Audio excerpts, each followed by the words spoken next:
ce projet PA3FR, donc, qui est le projet d'appui à l'amélioration de l'agriculture familiale rurale. Donc c'est un projet qui est porté par le CNCR, financé par le GAPS. Le GAPS, c'est le programme mondial alimentaire, donc sous la supervision du FIDA, qui a facilité un peu ce contact entre les organisations de producteurs et en tout cas les Nations Unies qui financent ce genre de projet.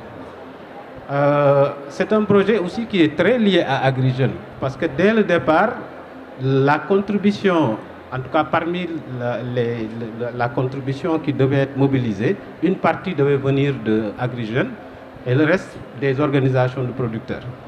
Donc avec une cible de 1400 jeunes entrepreneurs dans 3 départements du Sénégal, Kaolack, Fatick et Mbour. Donc le modèle d'enrôlement est un peu similaire à celui de AgriJeunes. C'est particulièrement les organisations de producteurs qui sont mobilisées et qui, à leur sein, à travers leurs organisations de base, à travers les familles qui sont membres de ces organisations, qui mobilisent en tout cas la candidature des jeunes, et un système de sélection également est fait au niveau local avec des comités départementaux qui ont été mis en place. Donc il y a 3 comités départementaux qui mobilisent les organisations de producteurs, les services de l'élevage, l'administration territoriale, etc. Donc pour que vraiment ce soit un processus inclusif. Maintenant, l'activité consiste principalement un peu dans le schéma également de AgriJeunes, au-delà de l'enrôlement, de pouvoir capaciter ces jeunes-là pour qu'ils maîtrisent les itinéraires techniques de production de poulets améliorés. Donc c'est des poulets qui sont fournis par un accouveur, donc Avivet.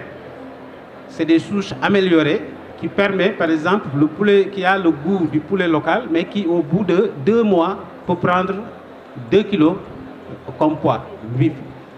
Donc, et ça, comme vous le savez, en milieu rural et même en ville, le poulet local, il est très prisé, avec vraiment des prix très intéressants.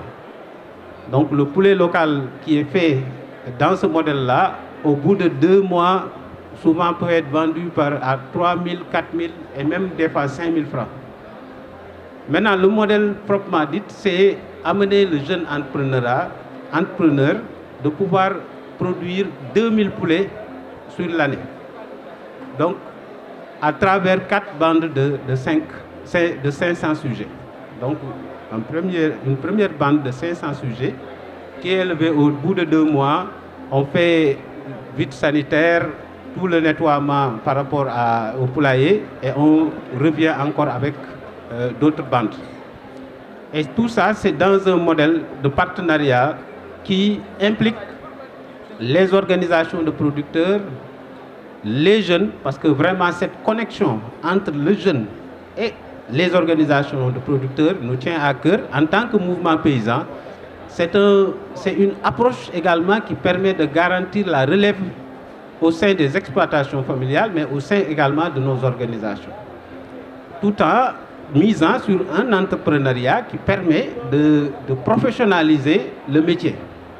Faire de sorte que le jeune soit formé. Et dans le cadre même de ce projet, on a conceptualisé ce qu'on a appelé les poulaillers écoles. Habituellement, on entend champ-école. Dans ce modèle-là, on a ce qu'on a appelé les poulaillers écoles, où le jeune, pendant sa formation, reçoit une formation théorique, mais suit entièrement la production d'une bande pour comprendre comment ça se passe. Et pouvoir aussi être connecté à ce poulailler école régulièrement, même s'il a démarré ses activités, de pouvoir avoir une formation itinérante. Donc, dans son exploitation, pouvoir à chaque fois, quand il a besoin d'accompagnement, de pouvoir rester en contact avec le poulailler école, mais avec aussi un personnel technique qui est mobilisé sur le terrain, des techniciens, des animateurs à proximité, qui suit le jeune pour vraiment garantir la performance de son activité. Et au-delà de ça, le gros problème qu'on a souvent, c'est l'accès au marché. Et ça également, c'est le projet qui accompagne vraiment la vente groupée de la production en se connectant avec en tout cas des abattoirs, voilà, pour vraiment faciliter l'accès au marché à ces jeunes. Donc, ce qui est aussi important, c'est la connexion qu'on a créée avec les banques.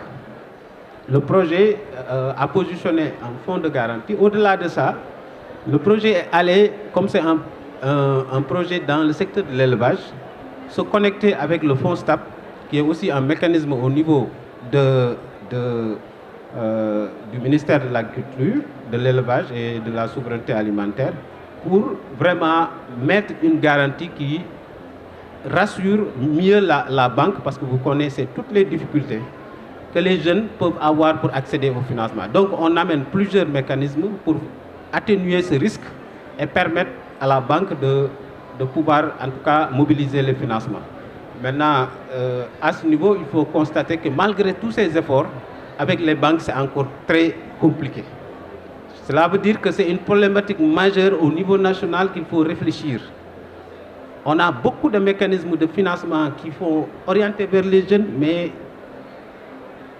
je vais interpeller le DC. C'est un gros problème qu'il faudrait qu'on arrive à... Les autorités parlent beaucoup de rationalisation, c'est le moment. Et rationalisation, mais également comment on travaille sur l'efficacité. Et je disais tout à l'heure qu'on a un partenariat avec Agri-Jeunes.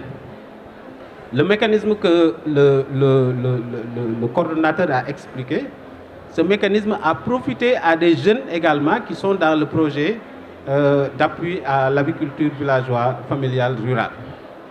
C'est des jeunes qui ont été enrôlés également par le CNCR et qui ont pu bénéficier des cassettes et qui aujourd'hui démarrent bien leur activité. Et on considère que c'est un partenariat important parce que le gros défi qu'on a également avec le financement des banques, pour les jeunes qui viennent de démarrer, la plupart du temps, on va demander des garanties ou bien de l'expérience. Alors que le projet Agri-Jeunes, effectivement, s'appuie juste sur ce coaching par les organisations de producteurs, cet accompagnement technique qui est prévu par le projet pour avoir confiance aux jeunes et leur permettre de démarrer quelque chose.